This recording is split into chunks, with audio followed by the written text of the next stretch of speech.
اللہ و رسول کا محب یا محبوب کون؟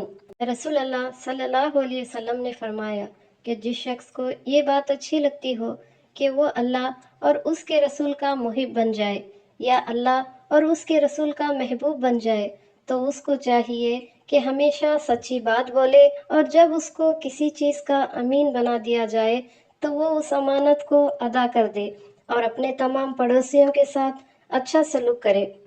مسلمانوں کے عیوب چھپاؤ۔ رسول اکرم صلی اللہ علیہ وسلم نے ارشاد فرمایا کہ جو شخص کسی مسلمان کے عیب کو دیکھ لے اور پھر اس کی پردہ پوشی کرے تو اس کو اللہ تعالیٰ اتنا بڑا ثواب عطا فرمائے گا جیسے کہ زندہ درگور کی ہوئی بچی کو کوئی خبر سے نکال کر اس کی پرورش اور اس کی زندگی کا سامان کر دے۔ دل کی سختی کا علاج۔ ایک شخص نے دربار رسالت میں یہ شکایت کی کہ میرا دل سخت ہے، تو حضور اکرم صلی اللہ علیہ وسلم نے فرمایا کہ تم یتیم کے سر پر ہاتھ پھراؤ اور مسکین کو کھانا کھلاؤ، بوڑھوں کی تعظیم کرو۔ رسول اللہ صلی اللہ علیہ وسلم نے فرمایا کہ جو آدمی کسی بوڑھے کی تعظیم اس کے بڑھاپے کی بنا پر کرے گا تو اللہ تعالیٰ اس کے بڑھاپے کے وقت کچھ ایسے لوگوں کو تیار فرما دے گا جو بڑھاپے میں اس کا اعزاز و اکرام کریں گے۔ بہترین گھر اور بدترین گھر۔ حضور اکرم صلی اللہ علیہ وسلم نے فرمایا کہ مسلمانوں کے گھروں میں سب سے بہترین گھر وہ ہے جس میں کوئی یتیم رہتا ہو اور اس کے ساتھ بہترین سلوک کیا جاتا ہو، اور مسلمانوں کے گھروں میں سے بدترین گھر وہ ہے کہ اس میں کوئی یتیم ہو اور اس کے ساتھ برا سلوک کیا جاتا ہے۔ بڑھیا عورتوں کی خدمت۔ حدیث شریف میں ہے کہ بڑھیا عورتوں اور مسکینوں کی خدمت کرنے کا ثواب اتنا بڑا ہے جتنا کہ خدا کی راہ میں جہاد کرنے والے کو اور ساری رات عبادت میں مستعدی کے ساتھ کھڑے ہونے والے کو اور لگاتار روزہ رکھنے والے کو ثواب ملتا ہے۔ لڑکیوں کی پرورش۔ رسول اللہ صلی اللہ علیہ وسلم نے ارشاد فرمایا کہ جو شخص 3 لڑکیوں کی اس طرح پرورش کرے کہ ان کو ادب سکھائے اور ان پر مہربانی کا برتاؤ کرے تو اللہ تعالیٰ اس کو ضرورت جنت میں داخل فرمائے گا۔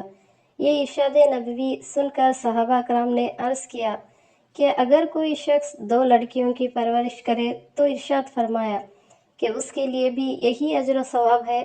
یہاں تک کہ کچھ لوگوں نے سوال کیا کہ اگر کوئی شخص ایک ہی لڑکی کو پالے تو جواب میں آپ نے فرمایا کہ اس کے لیے بھی یہی ثواب ہے۔ ماں باپ کی خدمت۔ حضور اکرم صلی اللہ علیہ وسلم نے ارشاد فرمایا کہ میں جنت میں داخل ہوا تو میں نے سنا کہ وہاں کوئی شخص قرآن مجید کی قرأت کر رہا ہے۔ جب میں نے دریافت کیا کہ یہ قرأت کرنے والے کون ہیں تو فرشتوں نے بتایا کہ یہ آپ کے صحابی حارثہ بن نعمان ہیں۔ حضور صلی اللہ علیہ وسلم نے فرمایا کہ اے میرے صحابیوں، دیکھ لو، یہ ہے نیکوکاری اور ایسا ہوتا ہے اچھے سلوک کا بدلہ۔ حضرت حارثہ بن نعمان رضی اللہ تعالیٰ عنہ سب لوگوں سے زیادہ بہترین سلوک اپنی ماں باپ کے ساتھ کرتے تھے، اور دوسری حدیث میں ہے کہ خدا کی خوشی باپ کی خوشی میں اور خدا کی ناراضگی باپ کی ناراضگی میں ہے۔ بیٹیاں جہنم سے پردہ بنیں گی۔ حضرت عائشہ رضی اللہ تعالیٰ عنہ نے بیان فرمایا کہ میرے پاس ایک عورت اپنی 2 بیٹیوں کو لے کر بھیک مانگنے کے لیے آئی تو ایک کھجور کے سوا اس نے میرے پاس کچھ نہیں پایا۔ وہی ایک کھجور میں نے اس کو دے دی تو اس نے اس ایک کھجور کو اپنی دونوں بیٹیوں کے درمیان تقسیم کر دیا اور خود نہیں کھایا اور چلی گئی۔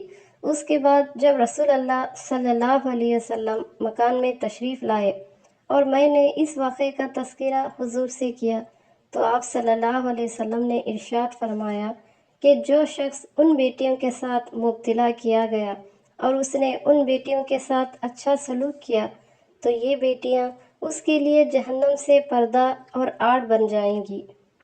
غرور اور گھمنڈ کی برائی۔ غرور یا گھمنڈ یہ ہے کہ آدمی اپنے آپ کو علم میں یا عبادت میں، دیانت داری میں یا حسب و نسب میں یا مال و سامان میں یا عزت و آبرو میں، پاکسی اور بات میں دوسروں سے بڑا سمجھے اور دوسروں کو اپنے سے کم اور حقیر جانے۔ یہ بہت بڑا گناہ ہے اور نہایت ہی قابل نفرت خصلت ہے۔ حدیث شریف میں ہے کہ جس کے دل میں رائی کے برابر ایمان ہوگا وہ جہنم میں ہمیشہ کے لیے نہیں جائے گا، اور جس کے دل میں رائی کے برابر تکبر ہوگا وہ جنت میں سزا بھگتنے کے بعد ہی داخل ہوگا۔